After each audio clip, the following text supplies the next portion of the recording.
Vamos dar início com a oração. Irmã Liene, Pai do Senhor. Irmã Michele Gomes, Deus te abençoe. Seja bem-vinda à nossa maratona. Amém? Vamos lá. Vamos orar. Vamos agradecer a Deus. Eu peço que vocês orem comigo. Coloquem as nossas vidas diante do Senhor para a gente dar início. Amém? Louvado seja Deus. Amém, Clecinha. Qualquer coisa vocês me informam, tá bom? A minha internet também não tá muito boa, irmãos. Eu tô tanto com a internet móvel, né? Com os dados móveis, como com o Wi-Fi. Eu coloquei os dois porque a minha internet não tá muito boa, não. Tá certo? Mas vamos orar. Irmão Jonathan, Pai do Senhor, irmão Jonathan. Deus abençoe. Vamos orar. Pai, na tua presença, queremos te render graças, Senhor, por mais essa oportunidade de estarmos aqui. Ó Deus, essa noite que o Senhor nos concede mais uma maratona bíblica, vamos estar aqui, Pai, juntamente com a tua igreja, Senhor, com o teu povo, para aprender de ti. Ó Deus, eu quero te agradecer por mais esta rica oportunidade, pela tua palavra, a qual o Senhor ministra aos nossos corações, ó Deus.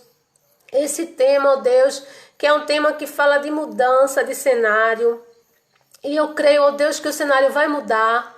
Eu creio que aquilo que parece que é repetitivo, Senhor, aquilo que já trouxe dor, que já trouxe angústia, que já trouxe tristeza, que já trouxe mágoa, que já feriu a alma, Senhor, e parece que está acontecendo tudo de novo, Senhor. Parece que não houve mudança, parece que não há mudança, Pai.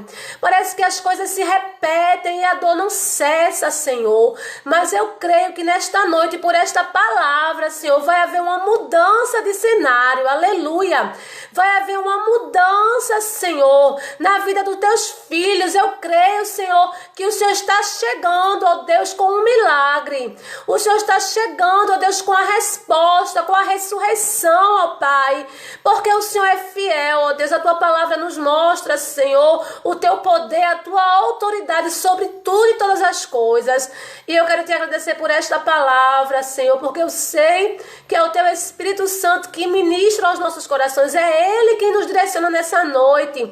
É Ele quem vai falar conosco, Deus. E eu já quero te agradecer. Obrigada, Senhor, por este rico privilégio. Eu quero colocar cada vida que já está conosco aqui na tua presença. Ó Espírito Santo, pois só tu conheces os corações, aleluia. Só o Senhor conhece, Senhor, os corações. Só o Senhor conhece a necessidade. Só o Senhor conhece os pensamentos. Só o Senhor conhece, Senhor, o dia e a noite de cada um, ó Pai. E eu sei, ó Deus, que eles precisam de uma resposta. Eles precisam ouvir a tua voz, como eu também preciso, Senhor. Ó Pai, em nome do Senhor Jesus, visita cada coração nesta noite. Visita cada mente. Eu quero repreender todo roubador da palavra. Eu quero repreender toda inquietação, Deus, toda angústia, toda tristeza, toda fadiga, Senhor, todo cansaço. Ó Deus, caia por terra em nome do Senhor Jesus. Que o teu povo possa ouvir a tua voz, não é a minha, porque a palavra ela não é minha, Senhor. Não sou eu, porque ela provém do teu Espírito Santo, Pai. É o Senhor ministrando aos nossos corações, é o Senhor falando conosco.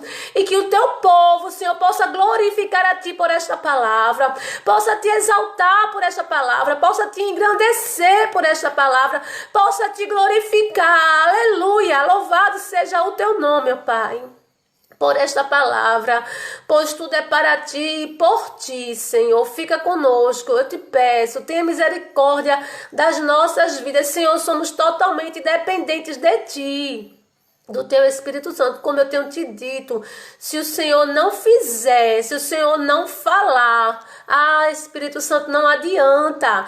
Senhor, não flui, tem que ser o Senhor, tem que ser o teu Espírito. Nos ajude, em nome de Jesus e para a glória de Jesus. Amém, irmãos? Aleluia. Irmã Conceição, Pai do Senhor. Irmã Elilde, Pai do Senhor. Irmãos, o nosso texto hoje, ele está no livro de Lucas. Abra aí o livro de Lucas, né?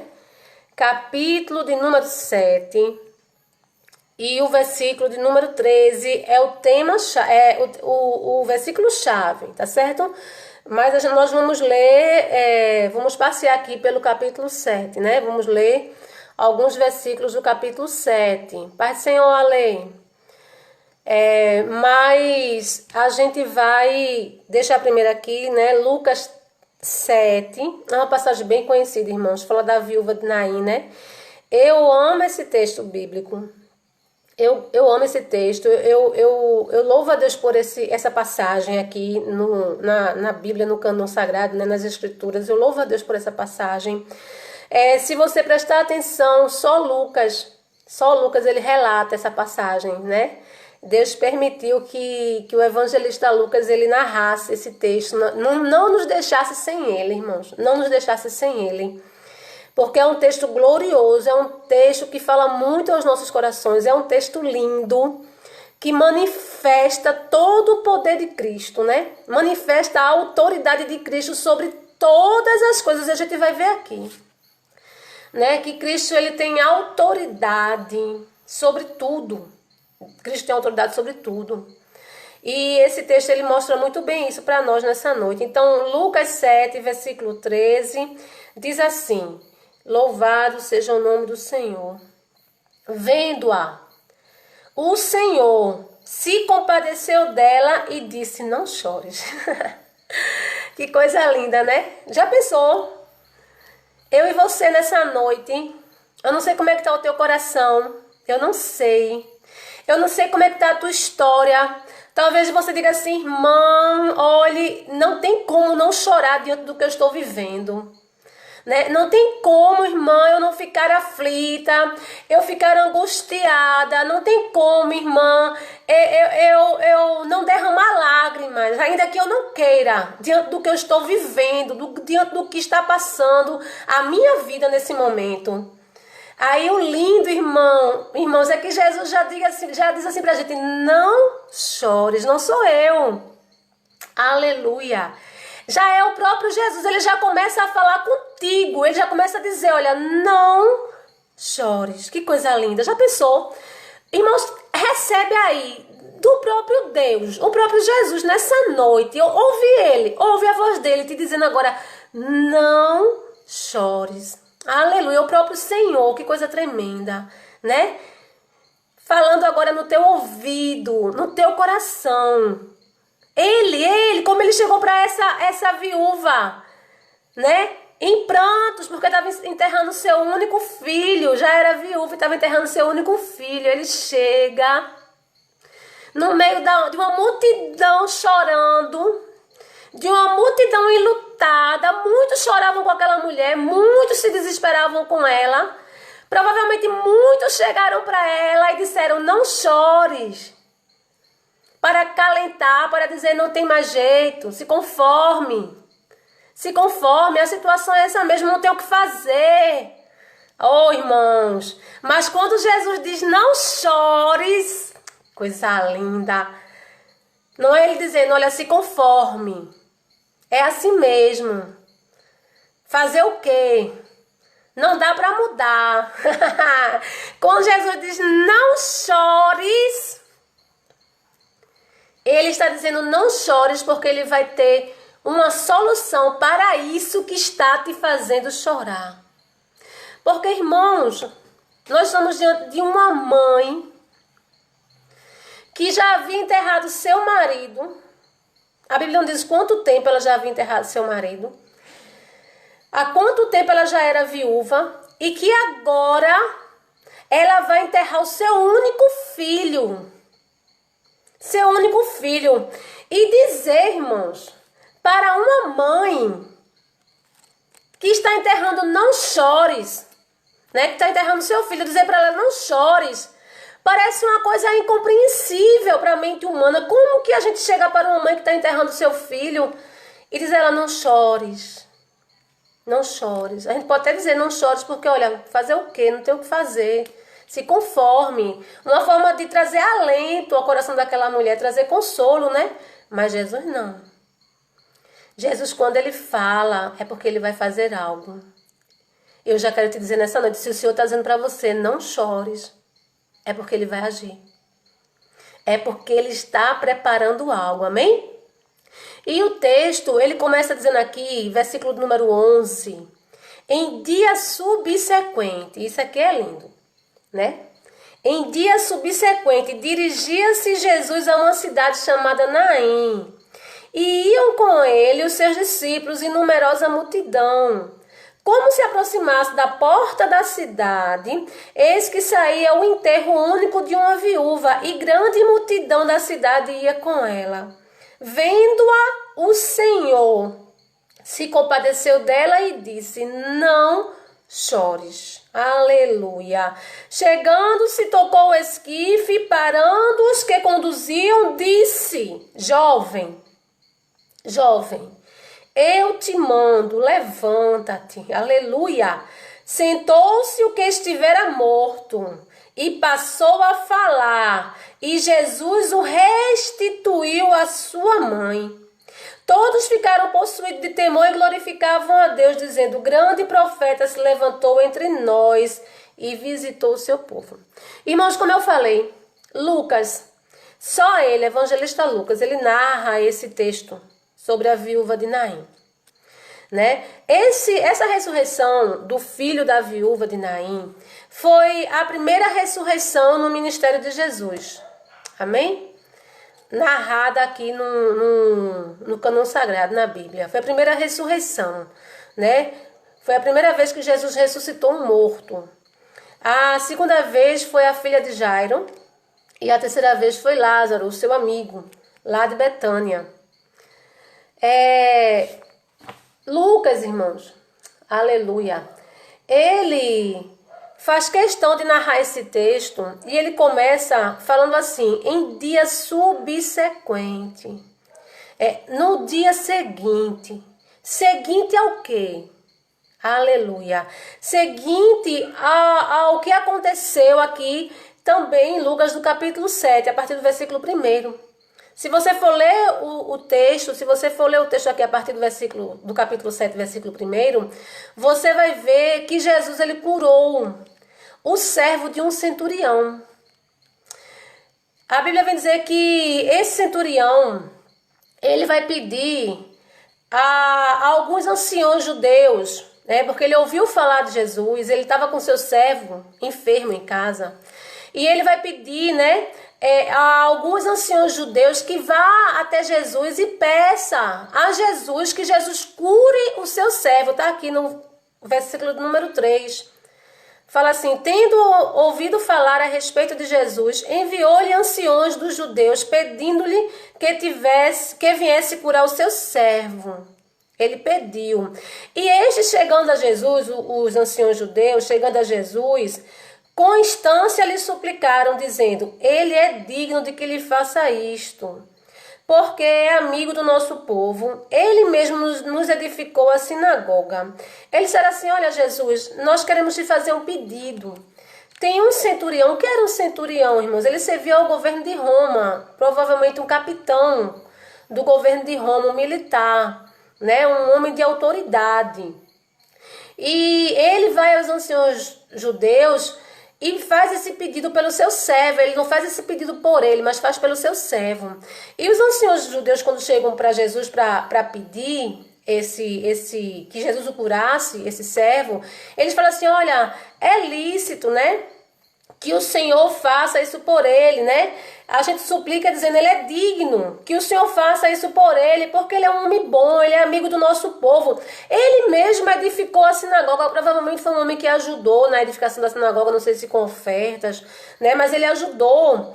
E aí a palavra diz que então Jesus foi com eles. Quando Jesus recebe esse pedido, né, através dos anciões, porque o centurião não foi até Jesus, ele não foi. Ele vai aos anciões e pede que os anciões vá até Jesus. Quando Jesus recebe esse pedido vindo dos anciões, Jesus começa a ir com os anciões até a casa desse centurião, né? Até a casa desse capitão, provavelmente do exército, né, romano. E a palavra diz que quando Jesus ia, vê aqui o versículo número 6, então Jesus foi com eles e já perto da casa, o centurião enviou-lhes amigos para lhe dizer: Senhor, não te incomodes. Isso aqui é muito lindo. Não te incomodes, porque não sou digno de que entres em minha casa. Veja, quando ele fica sabendo que Jesus está se aproximando da sua casa, ele diz assim: olha, vão lá e digam a Jesus que não se incomode de vir até a minha casa não, porque eu não me sinto digno. Ele não era judeu. Ele não tinha aliança, né? A aliança de Abraão, por exemplo, nascido no meio do povo judeu, ele não era judeu.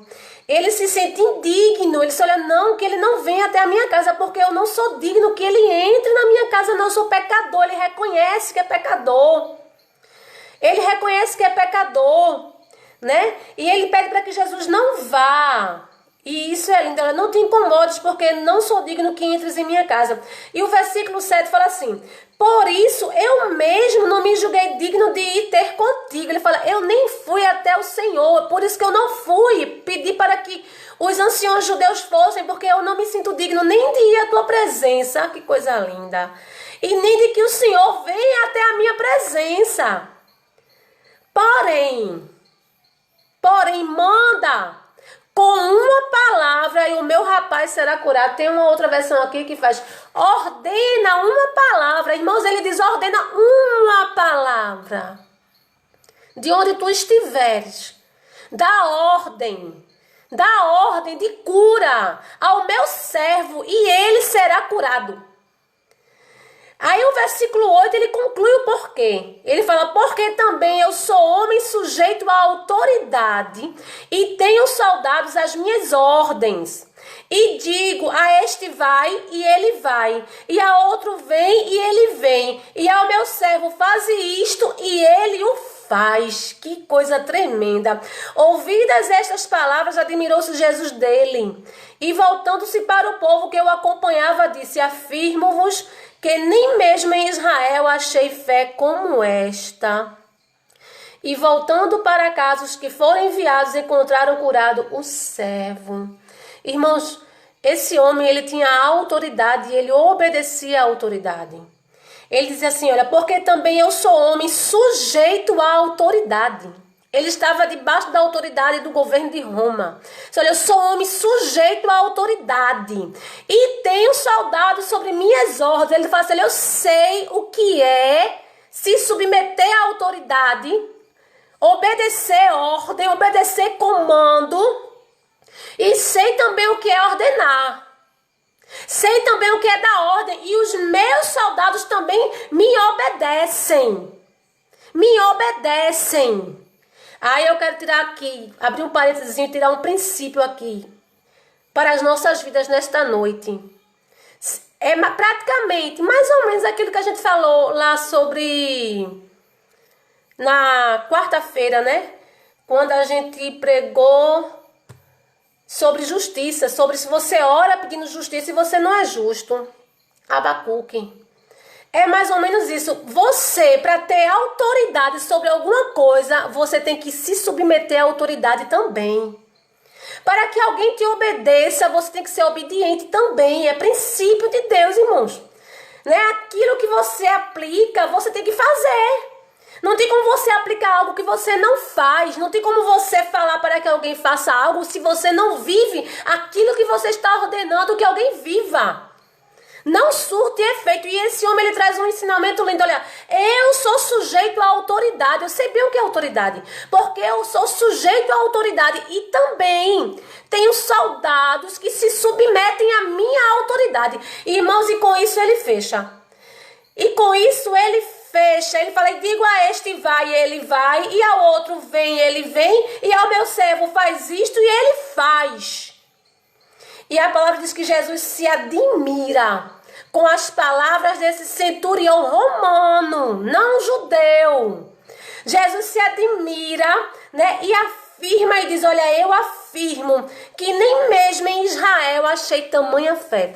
Por quê, irmãos?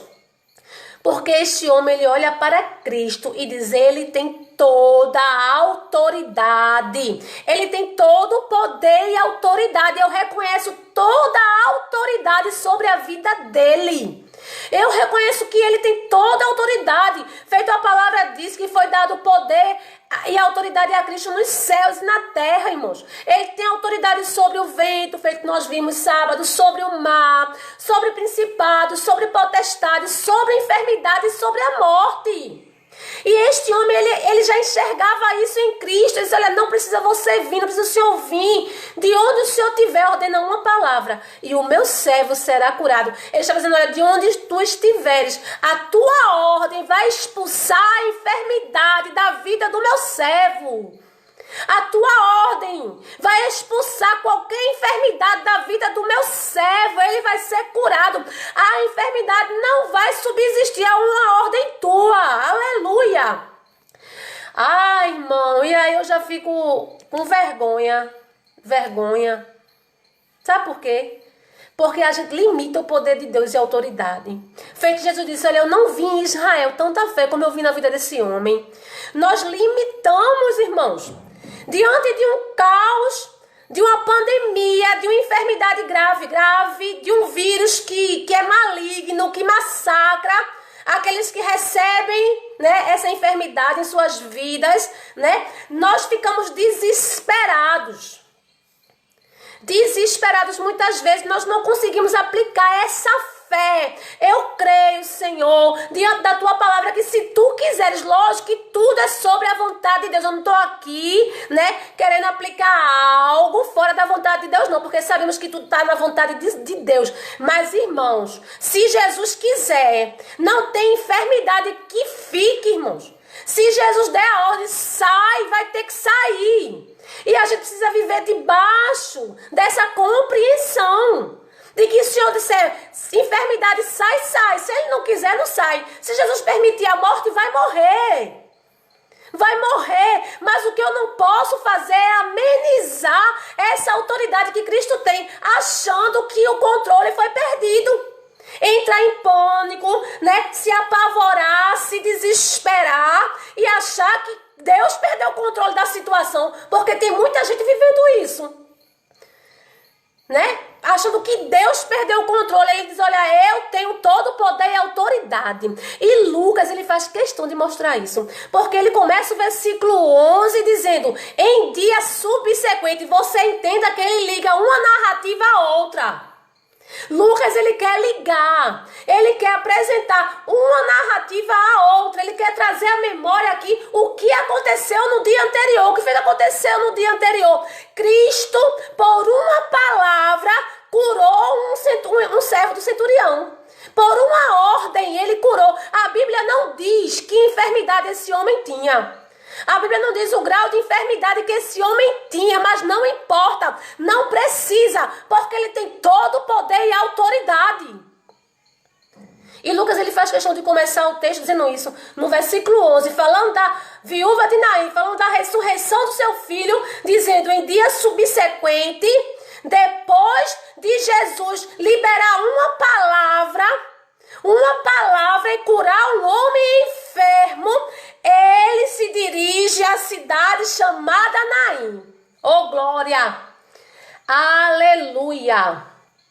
Aleluia! Ele se dirige a uma cidade chamada Naim. Jesus manifestou o seu poder pela sua palavra sobre uma enfermidade. E agora Jesus decide, vamos até Naim. Eu quero que você comece a entender o raciocínio, para que a gente comece a compreender depois aquilo que Deus vai falar conosco. Lucas, ele não foi testemunha ocular dos milagres de Cristo, amém? Ele não foi testemunha ocular. Mas no capítulo número 1 do livro de Lucas, eu vou deixar isso aqui relatado, né, para que vocês compreendam o que é que Lucas quer fazer, o que é que Lucas quer apresentar no seu evangelho, irmãos, e isso é lindo.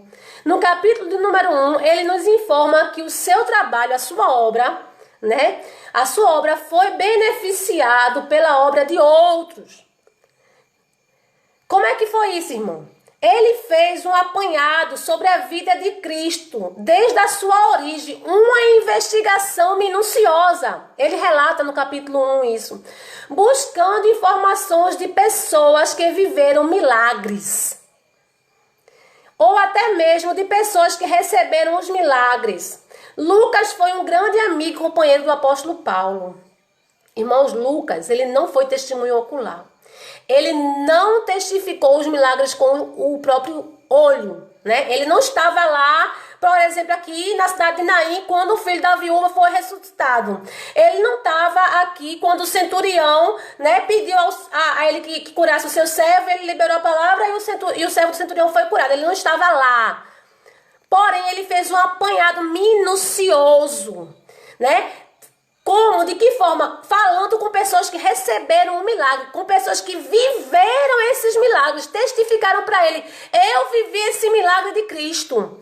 E também de pessoas, né, como o apóstolo Paulo, que foi grande companheiro dele, né, de Lucas. Mas Lucas, ele na sua narrativa, louvado seja Deus, Lucas, ele diz que aquilo que se fala de Jesus é verdadeiro. Presta atenção. E que a fé em Cristo, ela é fiel. A fé em Cristo, ela é fiel. Não tem como dar erro. Se a sua fé, aleluia, você tem fé em Cristo, se você crê no que a sua palavra fala e aplica o que a sua palavra fala para a sua vida, não tem como errar.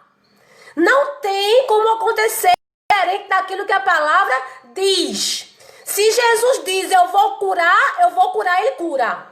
Se Jesus quiser liberar uma palavra e curar, ele libera e é curado. Também se Jesus disser, olha, vai morrer, morre.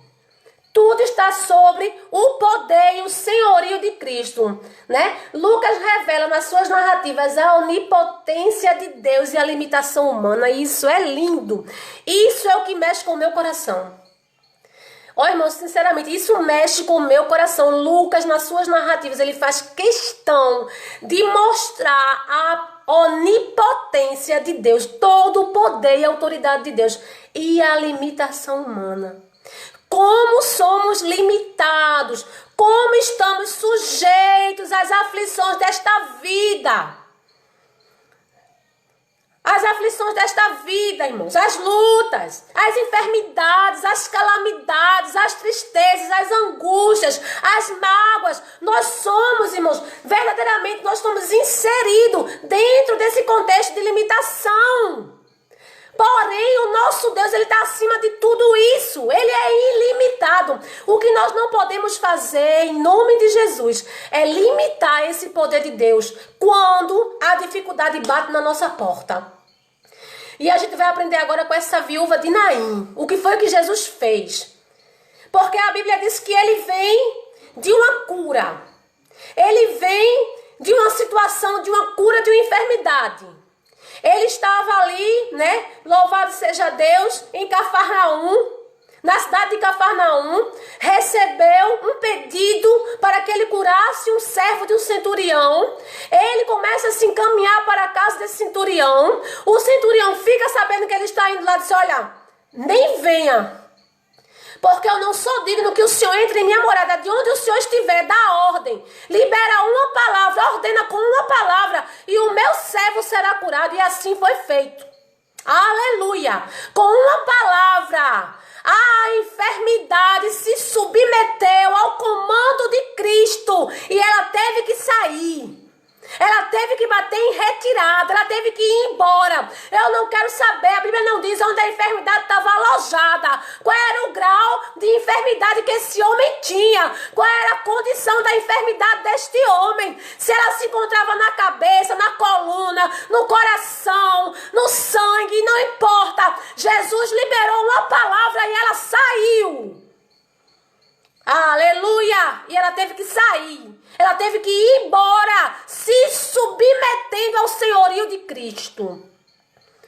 E quando chega no versículo 11, diz que ele agora decidiu ir para Naim. E dirigia-se a Jesus à cidade chamada Naim, e ia com ele os seus discípulos e numerosa multidão. Porque, irmão, Jesus passou por Cafarnaum.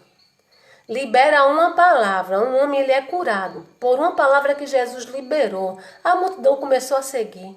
A multidão começou a acompanhar a Cristo. A multidão começou a glorificar a Deus através de Cristo e começa a acompanhar o seu ministério. Quando Jesus ele entra em Naim, a palavra diz aqui que como se aproximasse da porta da cidade, eis que saía o enterro do filho único de uma viúva, e grande multidão da cidade ia com ela. Louvado seja Deus. O cenário, irmão, agora mudou. O cenário agora não era de um centurião pedindo cura para um servo. O cenário agora era uma mãe viúva enterrando seu filho. Muda o cenário. Jesus está diante agora de uma outra situação. Uma viúva enterrando seu filho. Uma multidão acompanhando, chorando com ela, tentando amenizar a sua dor. Veja o que é que Jesus enxerga agora. Jesus entra em Naim. Quando Jesus está chegando à porta, ele não chega nem a entrar na cidade, na verdade. Ele está se dirigindo para a cidade de Naim. Só que quando ele está se aproximando à porta da cidade ainda, Jesus vê um cenário de dor. Jesus vê um cenário de angústia, de tristeza. Uma mulher já viúva, uma mulher que já havia enterrado seu marido, ela já tinha passado por essa situação antes. Essa dor já tinha alcançado o seu coração antes. Esse desespero, essa tristeza já havia alcançado a sua vida antes, né? E provavelmente ela superou, que com certeza não foi fácil enterrar seu marido, não foi fácil perder o seu marido. A gente conhece a história, a gente sabe que para uma mulher ela ficar viúva nesse tempo aqui era muito difícil. O marido ele garantia o sustento dela, né? O marido ele garantia o seu sustento. O marido ele garantia a sua segurança, a sua proteção. E ela perde esse marido e ela tem que enterrar ele mesmo. Ela passa por esse processo de dor. Foi permitido ela passar por essa dor, por essa angústia, por essa aflição, por essa perda. Ela teve que passar por isso. Tem situações que nós vamos ter que passar, é isso que eu estou dizendo. Tem situações que o Senhor vai deixar, vai ter que passar, vai ter que sentir a dor, vai ter que sentir a perda. Vai ter que enterrar muitas vezes. Que Deus vai permitir. E foi assim na vida dela. Quando foi a morte do marido, ela teve que passar pelo luto. Ela teve que passar, ela teve que sair dentro da cidade, ir até o cemitério e ver o seu marido ser enterrado. Ela passou por esse processo. Aleluia. Ela sentiu essa angústia, essa aflição na alma. E provavelmente se recuperou com o tempo. Sentiu o luto, se recuperou, começou a colocar a sua esperança agora no seu filho, porque estando o marido morto, seria o seu filho o seu sustento, seria o seu filho a sua providência, seria o seu filho a sua esperança, seria o seu filho aquele que levaria o nome da sua família adiante. Essa mulher começa agora a colocar toda a sua esperança e a sua expectativa no seu filho. Aleluia! A Bíblia não diz de que forma, mas a Bíblia vem dizer agora que este filho, que com certeza essa mulher depositou toda a sua esperança, ele estava agora morto. Ele estava agora morto. E essa mulher estava agora saindo de dentro da cidade para enterrar o seu filho, porque os cemitérios eram fora da cidade. Não poderia enterrar morto dentro da cidade. Teria que ser enterrado fora. E essa mulher está fazendo provavelmente, irmãos, eu quero que vocês entendam comigo, todo o trajeto que ela fez quando ela foi enterrar o seu marido. Provavelmente essa mulher está saindo da sua casa com aquele corpo, com aquele caixão, com aquela multidão chorando, com aquele povo lamentando, aleluia, e entrando e andando pela cidade, saindo da sua casa, fazendo o mesmo caminho, o mesmo percurso que ela havia feito, eu não sei há quanto tempo atrás, quando ela foi enterrar o seu marido, aleluia, fazendo o mesmo percurso de dor, de tristeza, de aflição, de desespero, mas agora muito pior. Aleluia, porque quando ela estava indo enterrar o seu marido, provavelmente aquele filho estava do lado, segurando na sua mão. E ela olhava para aquele filho e ela dizia assim, ainda me resta uma esperança. Ainda me resta uma esperança, ainda tenho o meu filho. Ainda tem algo que eu possa, me sustentar, me agarrar. Ainda tem algo que eu posso olhar e dizer, ainda há esperança para mim. Aleluia. Ainda há esperança para mim. Oh, aleluia, louvado seja Deus. Mas agora mais não, irmãos.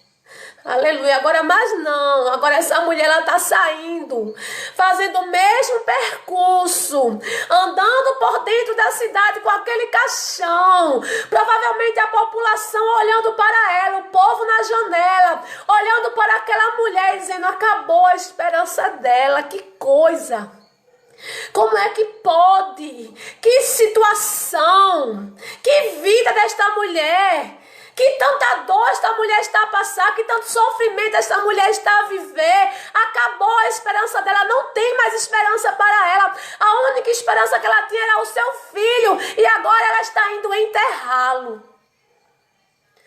Que situação, irmãos, para aquela viúva. Que dor, provavelmente 2 vezes mais do que quando ela foi enterrar o seu marido. E a palavra diz que quando Jesus vai chegando à porta da cidade, aquele cortejo fúnebre vai saindo. Presta atenção. E Jesus, ele vê esta mulher. Ai, irmão, deixa eu dizer uma coisa para você. Cristo, ele conhece a tua dor. Ele sabe muito bem onde ela está. Ele vê a tua aflição, ele vê o desespero na tua alma, ele vê a tristeza do teu coração. Talvez, irmãos, as pessoas às vezes não conseguem ter a proporção daquilo que está acontecendo com você. Por mais que conheçam a tua história, por mais que saibam o caminho que você está a passar, por mais que saibam da sua luta, daquilo que você tem enfrentado, mas só quem pode ver aquilo que está no profundo da tua alma e sentir a tua dor é Cristo. Aleluia! Cristo, ele vê aonde ninguém pode ver. Cristo, ele entra aonde ninguém pode entrar. Aleluia! E a Bíblia deixa claro que Cristo a viu no meio da multidão. Provavelmente aquela mulher, ela ia à frente do cortejo, porque era assim que os cortejos se seguiam. A mulher, a mãe, ela ia à frente do cortejo, ela ia de frente, né? O caixão vinha atrás e logo atrás do caixão vinha a multidão. Era assim que os cortejos se seguiam aqui nesse tempo. Aquela mulher, ela vai de frente ali, saindo de dentro da cidade de Naim. Cristo a vê. Diz assim, vendo-a o Senhor. Irmãos, e Senhor aqui,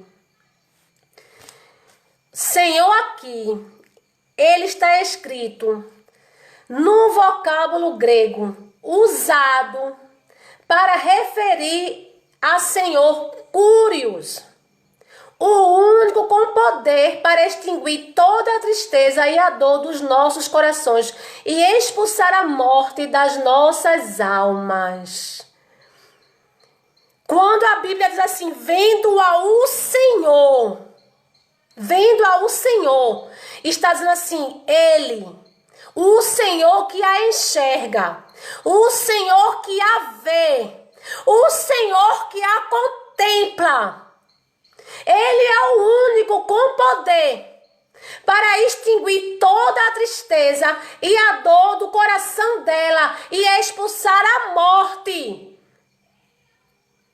da sua alma. Jesus aqui era o único que poderia fazer algo. E Jesus chega para ele e fala, não chore. Não chore. Irmãos, dizer para uma mãe, eu vou voltar a falar, que está enterrando o seu filho, que era a sua única esperança. Não chore. Era algo incompreensível na visão daquela multidão que estava ali. Na mente daquele povo, como ele diz para ela não chorar? Como ele fala para ela, que homem é esse? De onde ele veio? Como é que ele chega aqui agora? Não sabe nem da situação dela, não sabe da história dela. E diz a ela, não chore. Aleluia. É porque aquele que diz não chore, louvado seja Deus. Aquele que diz não chore, tinha poder para eliminar o motivo do choro.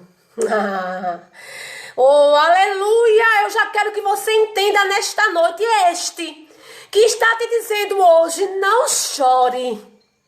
Recamaçu e decamanaia sóbria. Este que chega para mim, para você, e vem com a sua voz no nosso coração e no nosso ouvido e diz assim, não chore. É porque ele está dizendo, não chore, porque eu posso eliminar o motivo do seu choro. Porque se ele diz para ela não chorar, é porque ele pode fazer algo para cessar o choro dela.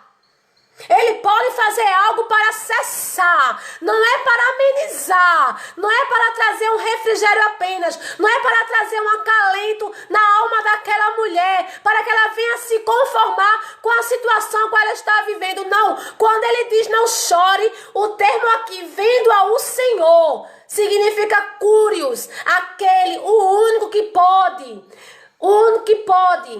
que tem poder para extinguir toda a tristeza e a dor dos nossos corações. Ele tem poder para extinguir, para tirar. Ele não disse não chores e foi embora. Ele não disse não chores e passou pela porta da cidade e seguiu adiante. Ele não disse não chores, deixou a multidão sair e entrou em Naim. Ele disse não chores. E o versículo 14 diz que ele vai tocar o esquife. Oh, glória a Deus. O versículo de número 14 diz que ele diz, não chores, e vai até o defunto. Aleluia. Não chores e vai até o defunto. E eu quero falar algo que o Espírito Santo falou comigo nessa tarde. Irmãos, quando Jesus diz não chore, quando Jesus ele vê, quem é que ele vê? Ele não vê o esquife.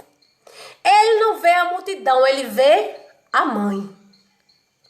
Quando o Senhor vê a mãe, a Bíblia diz que ele se compadece e fala com ela. Ele se compadece e fala com ela. Ele não vê o cortejo fúnebre. E ele não se compadece porque ele se compadece da mãe porque o filho está morto. Ele se compadece da mãe porque a dor da mãe, a angústia da mãe, a tristeza da mãe é por causa que o filho está morto. E ele não se compadece da mãe e ele vai de imediato. Presta atenção, foi isso que o Espírito Santo falou comigo. E ele não vai de imediato ao esquife eliminar o motivo do choro, não. Ele vai primeiro à mãe. Ele vai primeiro à mãe e fala com a mãe. Ele se relaciona com a mãe. Ele se relaciona com ela. E o Espírito Santo falou assim ao meu coração: Deus é Deus dos vivos e não Deus dos mortos. Você vai entender. Ele é Deus dos vivos, dos que Deus não se relaciona com quem está morto. Deus se relaciona com quem está vivo. Deus se relaciona com quem está vivo. E ele vai a mãe se relacionar com ela. Ele vai falar com ela. Ele vai liberar uma palavra a ela e vai dizer: não chore. E eu tenho uma palavra para o teu coração dentro dessa aplicação aqui que o Espírito Santo falou comigo. Dentro dessa aplicação aqui, por que ele vai à mãe e diz não chores e não vai diretamente ao esquife para ressuscitar o defunto? Porque ele sabia que o motivo do choro era a morte do filho. Por que ele faz questão de ir à mãe e dizer não chores? Diante de uma situação daquela, seria inconcebível Jesus chegar para uma mãe enterrando seu filho e dizer não chores. Não chores. Aleluia. Sabe por quê? Porque como ele se relaciona com quem está vivo, morto não se relaciona com Deus. Morto não se relaciona com Deus. Quem se relaciona com Deus é quem está vivo. Essa mulher, ela não pediu nada a Jesus quando ele chegou ali à porta da cidade. Não foi ela quem foi a Jesus, mas Jesus foi a ela. Deus foi se relacionar, Jesus foi se relacionar com ela. Jesus foi acrescentar fé ao coração daquela mulher. Jesus foi dizer a ela, não chores. E eu quero que você entenda, é Jesus dizendo, não chores. Jesus libera uma palavra no capítulo, no dia subsequente, no dia anterior a esse dia. Jesus libera uma palavra e a enfermidade ela tem que obedecer e sair. Jesus libera uma palavra e aquele servo do centurião tem que ficar curado. A enfermidade se submete a ele e sai, vaza. E aquele servo do centurião fica curado. Jesus chega para essa mulher e diz, não chore. Irmãos, e é Jesus dizendo, não chore. E toda dor e tristeza e angústia da alma daquela mulher tem que bater em retirada. Porque quem está ali é o dono da vida. É o Deus que se relaciona com a vida, mas é o Deus que dá ordem à morte. Quem está ali é aquele que entende que aquilo que está morto causa dor, aflição, angústia, tristeza, mágoa. Aleluia! Que aquele que está morto está trazendo dor para o coração daquele que está vivo. Ô irmão, o que a senhora está querendo dizer com isso? Eu vou lhe explicar. Vou lhe explicar o que o Espírito Santo falou claramente ao meu coração. Às vezes, você está sofrendo. Você está feito esta mulher chorando. Passando por um processo de dor. Passando por um processo de angústia, de aflição, de tristeza. Por causa de alguém que está morto. Mas eu não quero falar aqui de morte física, não. Eu quero falar de morte espiritual. De alguém que até anda, que até fala. Aleluia. De alguém que até come, que até bebe, que até senta, que até levanta. Porém está morto. E por estar morto, não se relaciona com Jesus. Por estar morto, não se relaciona com Jesus. Porém, tem alguém viva, feito esta mulher estava aqui, que está sentindo a dor, que está sentindo a tristeza por causa daquele que está morto, mas está se relacionando com Jesus. Aleluia! Está chorando, está sofrendo, está amargurada, está dizendo, eu não aguento mais, parece que o cenário não muda, todo dia é a mesma coisa, todo dia quando eu vejo a situação é a mesma, é na porta da barraca, é com a bebida do lado, é na prostituição, está envolvido na criminalidade, é as drogas, não muda, Camaçu e Andaréia sobre. Aí o Senhor está dizendo, mas é porque ainda está morto. Aleluia, é porque ainda está morto. Porém, Jesus viu a aflição da mãe. Jesus viu a angústia da mãe, Jesus viu a dor da mãe, Jesus viu a tristeza da mãe, vai até ela, se relaciona com ela, diz, não chore.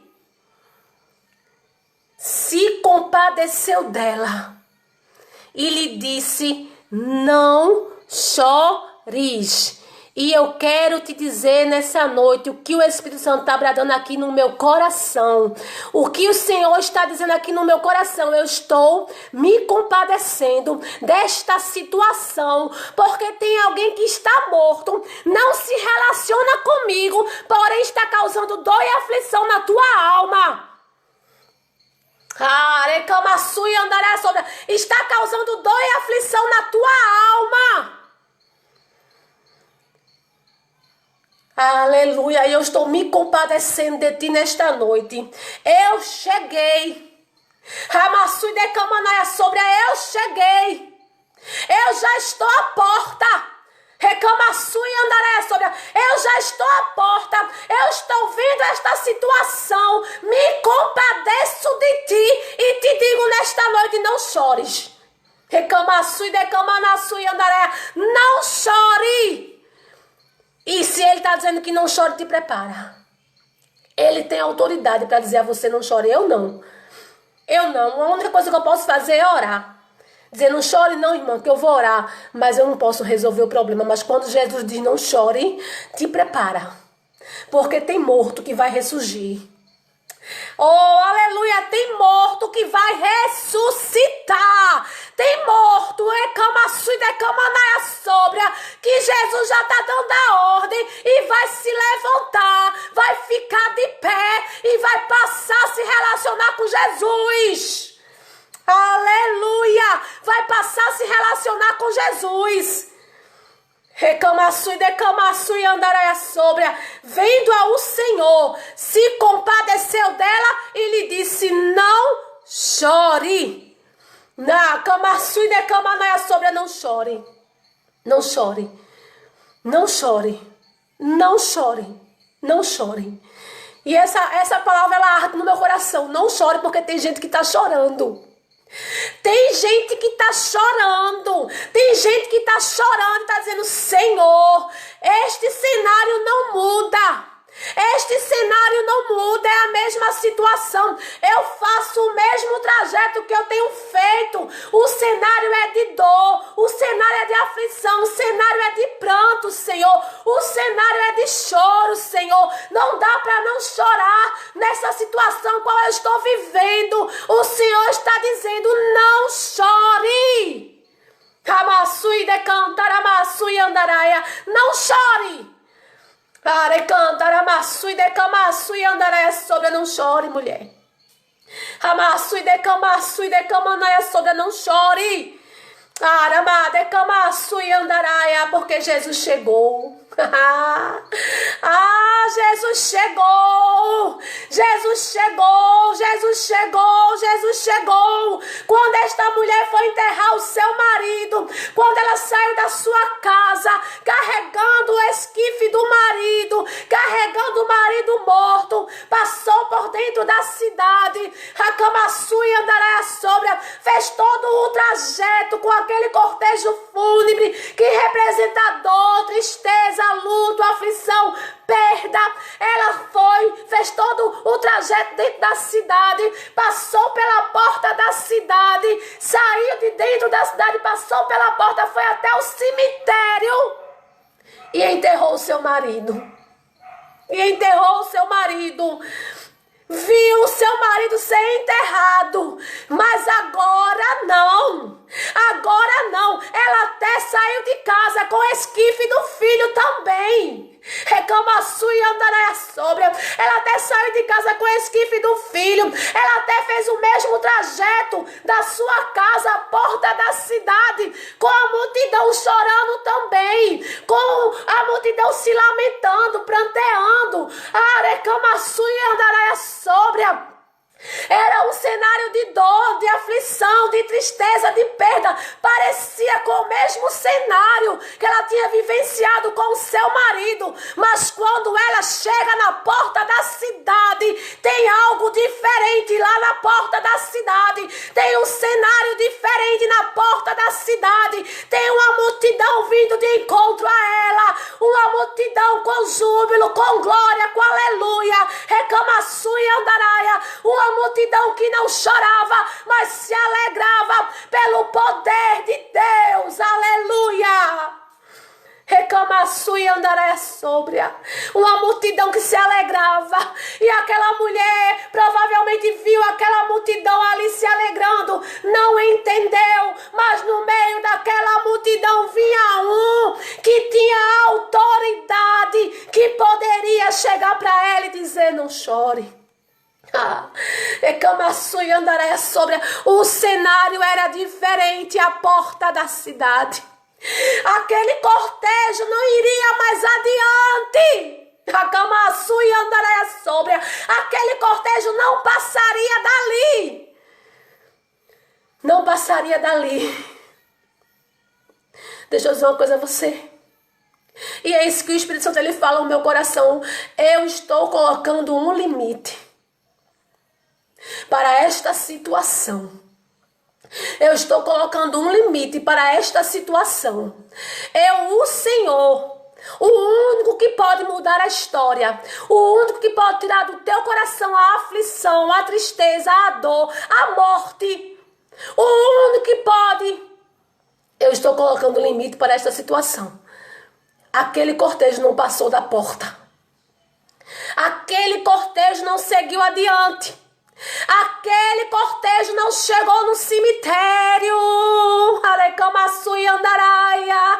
Aquele cortejo não chegou no cemitério. A cova pode até estar aberta, porém assim te diz o Senhor, não vai haver sepultamento.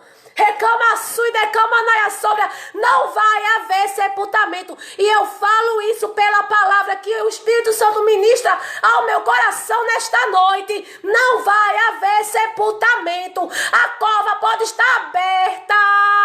Recamaçu e Andaraia. A cova pode estar aberta. Aracamaçu e Andaraia sobra. Alguém pode até ter te dito, vai descer a sepultura.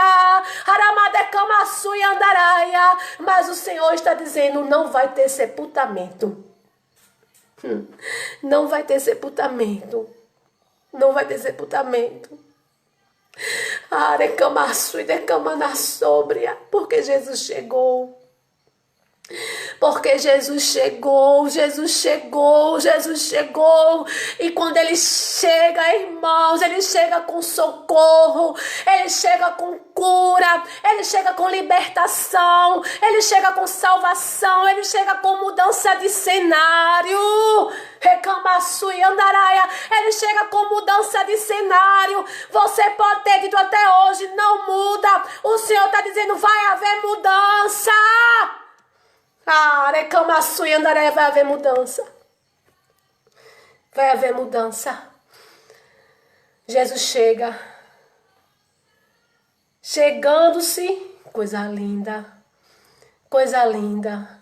Chegando-se, tocou o esquife. Aleluia. Tocou o esquife. E parando os que conduziam, disse, jovem, eu te mando, levanta-te. Irmãos, prestem atenção. Observem que existe uma sequência aqui da manifestação do poder de Jesus. Existe uma sequência. Ele se dirige primeiro à viúva e lhe diz, não chore. Ele vai logo se relacionar com a mãe. Ele libera o poder dele logo sobre a vida dela. Ele acrescenta nela fé.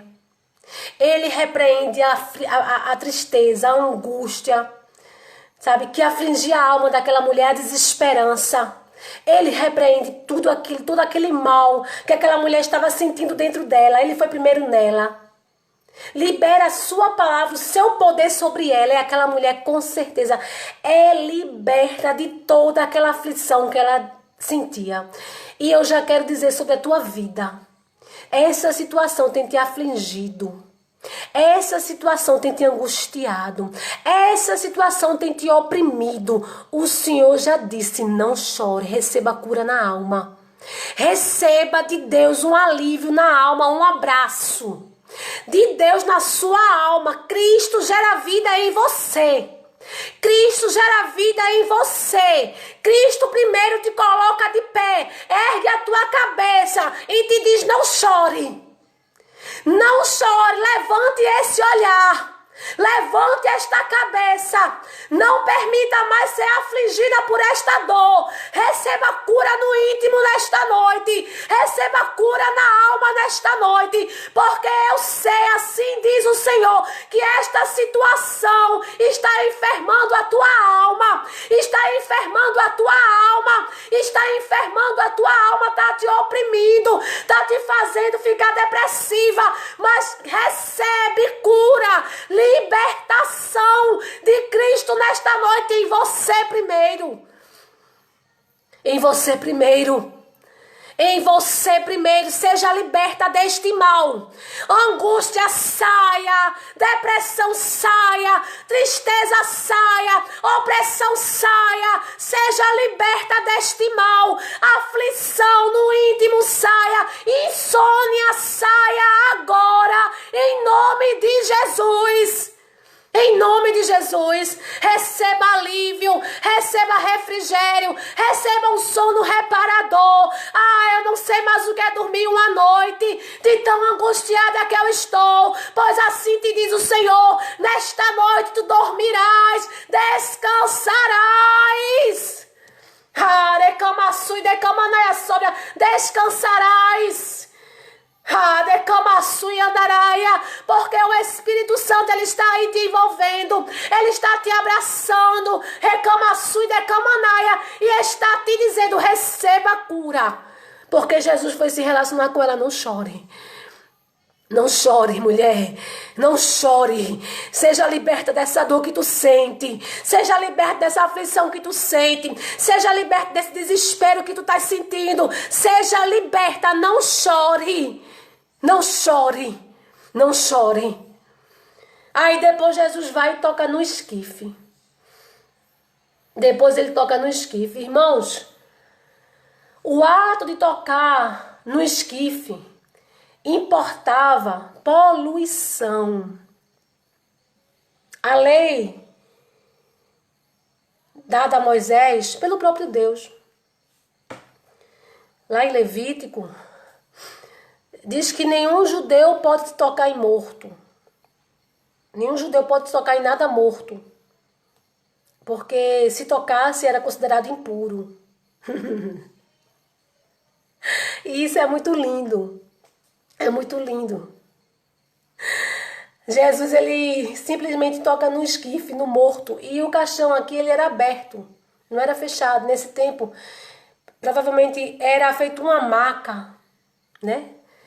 Uma cama de tecido. E o defunto, ele ia ali. Porque a Bíblia diz que quando Jesus fala com o defunto, ele senta. Estava aberto. E Jesus toca. Mas tocar considerava impureza, poluição, ficar impuro.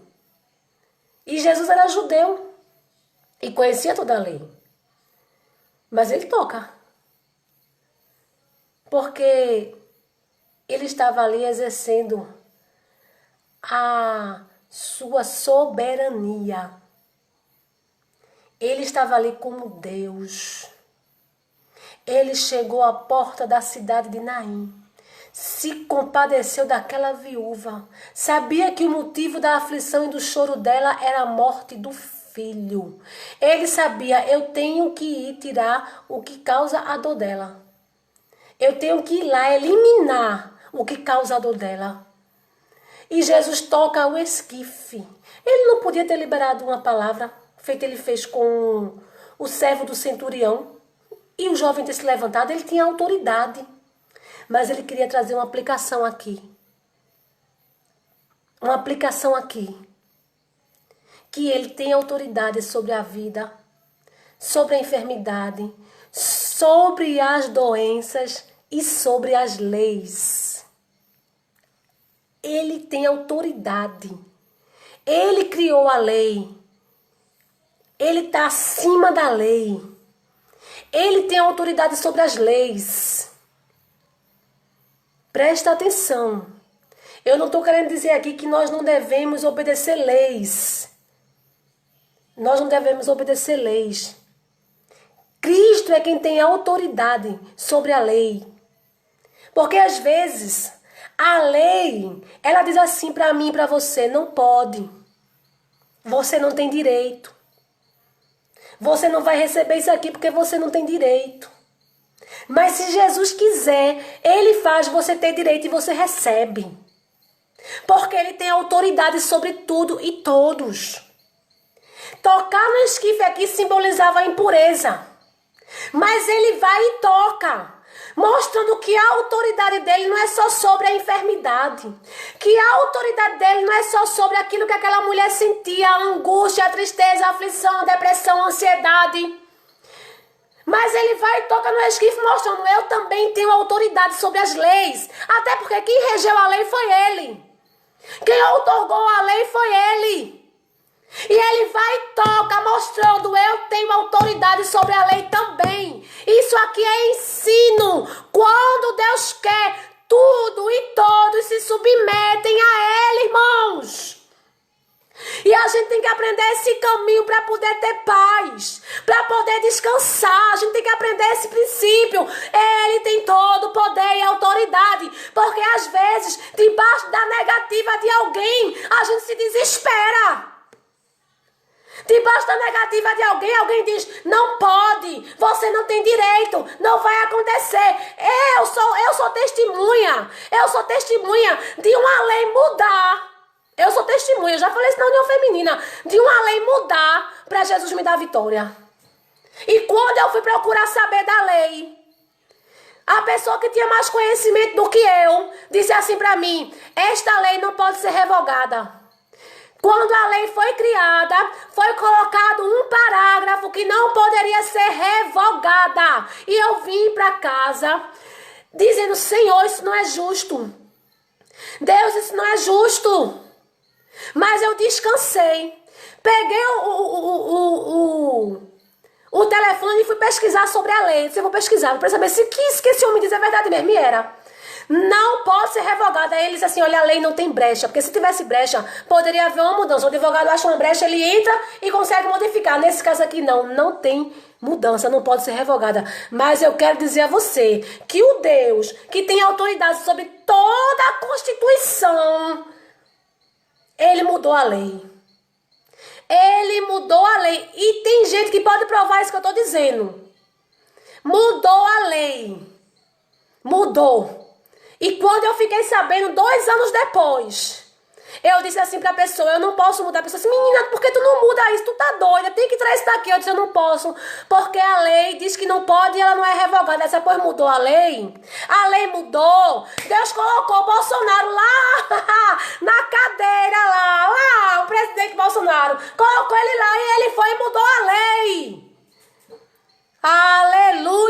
E eu fui beneficiada pela mudança da lei. E alguém tinha dito assim pra mim, não pode. Não pode. Mas quando Jesus quer, ele muda a lei. Não é o homem. Aleluia. Não é o homem que muda a lei, mas Cristo muda. Ele tocou no esquife, mostrando, aplicando o ensino. A lei diz, se tocar é impuro. Eu digo, eu tenho autoridade sobre ela. Reclamaçu e andaré. Eu estou acima da lei. Eu estou acima da lei. Se eu quiser mudar, eu mudo. Não fui eu que descumpri a lei. Não fui eu que desobedeci a lei. O meu Deus mudou a lei e me incluiu dentro daquilo que eu tinha direito. Mudou a lei e disse, você vai ter direito, porque eu vou mudar a lei, e mudou. Irmãos, eu posso testificar isso. E esse é o ensino, ele toca e ele diz, a lei diz que não pode, eu digo pode. Eu tenho autoridade sobre ela. Eu não sei o que está te afligindo, porque alguém disse que você não tinha direito. Alguém chegou e disse, olha, você não tem direito. A lei diz isso, mas se o teu Deus quiser mudar a lei para te beneficiar, ele muda. Ele muda e te beneficia. Descansa. Tem pessoas entrando em depressão, afligidas, ansiosas, porque não conseguem resolver casos lá na justiça com o advogado. Descansa. Porque se Jesus quiser, tudo vai se resolver, vai se encaminhar e o processo vai ser a tua vitória concedida. Jesus mostra isso aqui. Eu toco no esquife. Eu toco. A lei diz que não é para tocar. Eu toco. Porque eu sou aquele que criou a lei, que elaborou a lei. Eu estou aqui como Deus, como Senhor. Como Senhor. Depois a Bíblia diz que Jesus... E essa lei, irmãos, era uma lei cerimonial. Era uma lei cerimonial. Tá certo? Era uma lei cerimonial, não era uma lei moral, né? Era uma lei cerimonial. Quando tocou o esquife, o que é que Jesus faz? Irmãos, isso aqui é tremendo. Eu vou correr para a gente encerrar. Quando Jesus toca o esquife, ele para. Que coisa linda! Ele para aqueles que conduziam o esquife. Presta atenção aqui, versículo 14. Chegando, se tocou o esquife e parando. os que conduziam. Ele não abriu a boca para dizer parem. Ele não abriu a boca. Ele simplesmente toca no esquife e aqueles homens param. Aleluia! Ele toca e os homens param. Ele toca e os homens param. Sem nem questionar por que tu tocasse. Por que tu tocasse? Por que tu tocasse? Eles não dizem nada, simplesmente eles param. E quando, aleluia, louvado seja Deus, e quando aqueles homens param, o esquife para, aqueles homens que carregam o esquife para, a multidão também para, irmãos, porque a multidão ela vinha atrás do esquife para todo mundo. Que coisa linda. Ele tem poder. Ele tem poder de parar os homens. A Camassu e Andaraia Sôbria. Ele tem poder de parar os homens. Ele tem poder. Não, nem questionaram. Nem disseram por quê, pra quê, o que é isso, o que é que tu fazes, por que tu tá parando o cortejo. Ninguém tem a capacidade de falar nada. Simplesmente olharam para ele e sentiram. Alguma coisa está acontecendo. Vamos parar. Reclamaçu e Andaraia Sôbria. Ai, irmão, e o Espírito Santo fala aqui no meu coração. Tem alguém que diz assim: eu não paro. Não adianta você mandar eu parar, eu não paro. Não adianta você mandar eu deixar, eu não deixo. Não adianta, eu vou continuar fazendo o que eu quero. Jesus está dizendo: eu tenho poder para parar esse que diz que não vai parar. Eu tenho poder para sentar esse que diz que não vai sentar. Eu tenho poder para parar. Parou. Jesus toca, os homens param. Jesus chega, os homens param. E nem perguntam, nem questionam. Por quê? Porque sentiam alguma coisa está acontecendo. Alguma coisa está acontecendo. Ele não diz nenhuma palavra àqueles homens. Simplesmente a autoridade dele. Que coisa linda. A autoridade dele. Ele chega, toca no esquife para os homens que carregavam o esquife. E com certeza parou a multidão. Parou todo mundo. Porque Jesus chegou. Para. Alguma coisa vai acontecer. Tem algo diferente aqui agora. Ele chegou, tocou o esquife. Há algo diferente aqui para todo mundo agora. Aleluia. Para. Porque Jesus tinha dito àquela mulher: não chore. Não chore, eu cheguei. Não chore, eu cheguei. Nenhuma palavra foi dirigida, mas claramente viam que alguma coisa incomum estava acontecendo. Ei, abre a boca para dizer nada mais não. Jesus nos disse a tu para não chorar. Não foi se relacionar contigo. Tu não está se relacionando com ele. Deixa Jesus parar. Deixa Jesus parar. Não manda mais parar não. Não diz mais, não faça isso não. Deixe de fazer isso. Pare com isso. Deixa que Jesus vai parar. Jesus vai parar, só ora.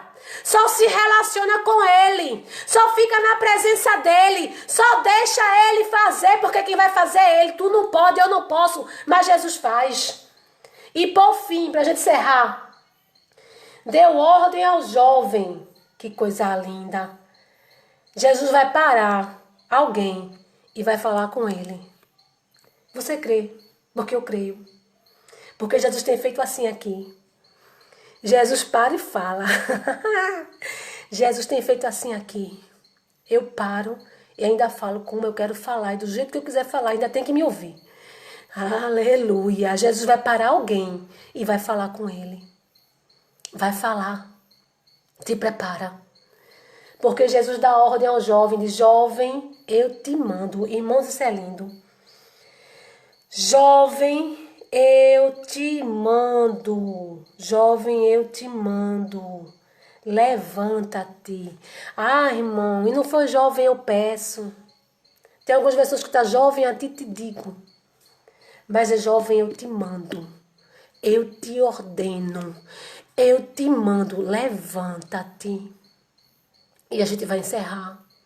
E eu quero te dizer uma coisa. Eu não sei aonde estava o espírito daquele jovem. Não sei.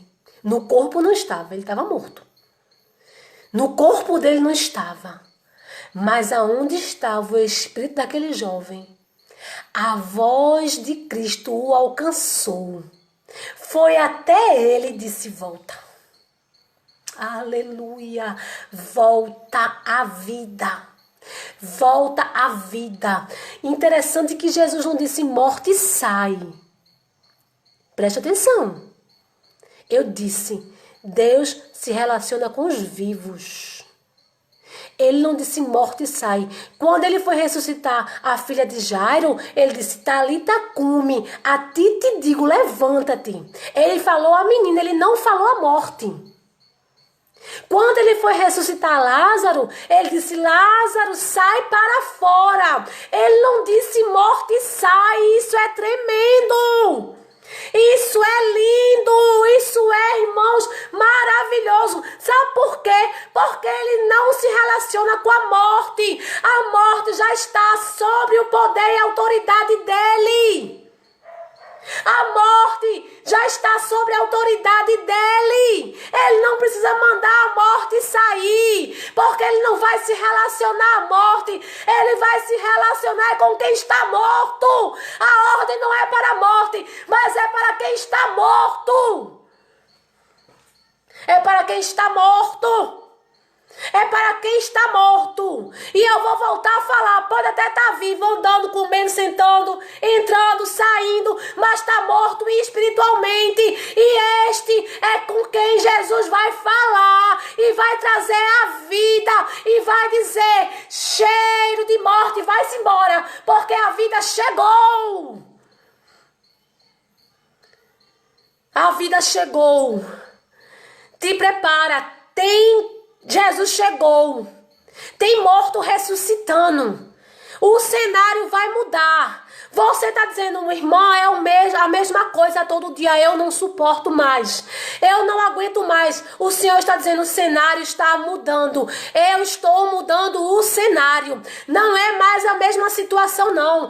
Ela enterrou o marido, mas o filho ela não vai sepultar, não. Está dizendo mudança de cenário, mudança de situação, vai acabar, essa aflição aí dentro da tua casa vai ter fim, o morto vai ressurgir, porque Jesus chegou, toma posse. Agora se lembre, ele foi primeiro a mãe e disse não chorem. Você não vai, preste atenção, você não vai mais se permitir ser afligida por causa disso. Você não vai mais permitir ser afligida por causa disso. Você não vai mais se permitir ser afligida, não. Você vai levantar esta cabeça. Você vai erguer esses olhos. Porque aquela viúva provavelmente vinha olhando para baixo, com um olhar até de tristeza, de angústia, dizendo, mais uma vez, estou eu passando pela cidade para enterrar mais uma vez o povo se compadece da minha tristeza, da minha aflição, mais uma vez o povo vê a minha angústia, vê a minha vergonha, mais uma vez o povo olha para a minha dor, e aquela mulher andando de cabeça baixa por dentro de Naim, mas quando chegou à porta da cidade, vinha Jesus com uma multidão de gozo, de alegria, exaltando e agradecendo a Deus. E Jesus chega à porta da cidade e diz, não chore, não chore, não chore, não chore. É você quem vai dizer, não vou mais sofrer por causa disso. Vou continuar me relacionando com o Senhor. O Senhor, o único que pode tirar a dor, a aflição da minha alma. O Senhor, cure-os, o único que tem poder para extinguir toda a tristeza e dor do meu coração e morte da minha alma. Vou me relacionar com Ele, porque Ele está dizendo, não chore. Não chore, se levante, se alegre e comece a cantar o hino da vitória. Comece a glorificar a Deus, porque Ele tem todo o poder e autoridade sobre tudo e todas as coisas. Amém, irmãos? Que Deus possa te abençoar. Que você possa ter recebido essa palavra. Eu não sei como é que você está nessa noite. Irmãos, eu não sei se tem alguém aqui na live que ainda não conhece Jesus, que ainda não aceitou Jesus. Né? Até tem acompanhado nossas lives, que tem muitas pessoas que têm falado comigo, que têm acompanhado nossas lives, mas eu quero te dizer nessa noite, que se você quer vida, se você quer triunfar sobre a morte, você tem que receber Cristo. Se você quer triunfar sobre a morte eterna, a morte eterna, porque a morte física, todos passaremos por ela. Todos passaremos por ela. A não ser que Jesus venha e arrebate a sua igreja. E a igreja de Cristo, sendo arrebatada, não passará pela morte física. Mas enquanto isso, todos passaremos pela morte física. Mas se você quer triunfar sobre a morte, se você quiser aceitar Jesus, você coloca eu aceito. E a gente vai orar por você. Porque vai chegar um tempo que tudo aqui vai passar. Tudo aqui vai cessar. Mas Jesus, Ele vai nos levar para uma eternidade com Ele. Para uma vida eterna. Irmãos, e é muito triste aquilo que vai acontecer com quem não receber Cristo. É a Bíblia quem diz, né? Vão passar pela morte eterna. Vão sofrer as duas mortes. A morte física e a morte espiritual. O distanciamento de Deus. Nós, Igreja do Senhor, podemos sofrer a morte física. Eu posso estar aqui hoje, amanhã eu não estar. Eu morrer mesmo, fisicamente falando. Mas eu tenho uma eternidade garantida com Deus pela palavra. Ai, mãe, a senhora é santa com tripitudo? Sou não. Mas a minha Bíblia diz que sobre mim não há mais condenação, porque Cristo me libertou da morte para a vida. Não há mais condenação sobre a minha vida. Amém? Então, se você quer receber Cristo, se você quer aceitar Jesus, bote aí aceito e nós vamos orar por você, né? Vamos ficar felizes em recebê-lo ou recebê-la no corpo de Cristo e vamos estar orando pela tua vida para que o Senhor te fortaleça, o Espírito Santo de Deus te fortaleça na presença dele. Amém? E aos demais irmãos, né? Que Deus abençoe vocês, que tenham uma noite de paz, de bênção. Amanhã tem culto da União Feminina às 19h30, amanhã não é às 20 horas. Às 19h30, amanhã tem louvor, amém? Amanhã tem louvor e tem palavra. E no sábado nós voltamos com a maratona bíblica. Né? No sábado nós voltamos com a maratona bíblica. Se você puder estar conosco novamente no sábado, você esteja em nome do Senhor Jesus Cristo. E hoje ainda vai ter uma mini vigília, né, com a nossa irmã Val, né? As irmãs que estão participando da mini vigília começa às 10 para meia-noite, tá certo? Aí quem puder ainda vai também buscar a Deus lá na mini vigília com a nossa irmã Val. Amém, irmãos? Eu agradeço a Deus pela vida de vocês, tá certo? Muito obrigada por mais uma noite na maratona bíblica.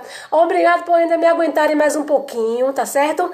Que Deus possa abençoar cada um de forma poderosa. Aí eu queria orar encerrando. Vamos orar encerrando. Vamos agradecer a Deus por essa palavra, né? Que Ele ministrou aos nossos corações. E que eu creio que cada um tenha recebido da parte do Senhor. Amém? Pai, na tua presença, eu quero te agradecer por mais essa noite, por este rico privilégio de estarmos aqui, ó Senhor, ministrando a tua palavra, aprendendo junto com o teu povo. Ó Espírito Santo, eu creio que cumpriu-se aqui a tua vontade. Que foi o Senhor quem falou aos corações, que foi o Senhor quem direcionou, Pai, porque tu sabes que eu fico na tua dispensação, eu fico te perguntando, Senhor, o que é que tu queres, como é que vai ser, e eu creio, Deus, que as vidas receberam de ti, ouviram a tua voz, e o teu nome, somente ele foi glorificado. Nos despede em paz, nos dá um sono reparador, Deus, uma noite de bênção na tua presença, que amanhã seja um dia de bênção, de vitória, que aqueles que estavam angustiados, aflitos, por conta de algum alguma situação, eu creio que nessa noite foram curados, receberam refrigério, como aquela mulher recebeu quando ouviu a tua voz dizendo não chore. Eu creio que eles também receberam, Senhor, de ti este refrigério nesta noite, esse abraço na alma, sabendo e entendendo que quando o Senhor diz não chore, é porque o Senhor vai agir, é porque o Senhor vai fazer algo, é porque o Senhor vai trabalhar e eles precisam descansar no Senhor. Assim eu te peço, ser conosco, continua nos fortalecendo pelo poder da tua palavra. Abençoa cada vida aqui de forma especial e que amanhã mais uma vez possamos estar juntos em nome de Jesus e para a glória de Jesus. Amém. Amém, meus amores. Que Deus abençoe vocês, tá certo? Amo tudinho. Amo vocês. Continue abençoando. Fiquem na paz. Em nome de Jesus.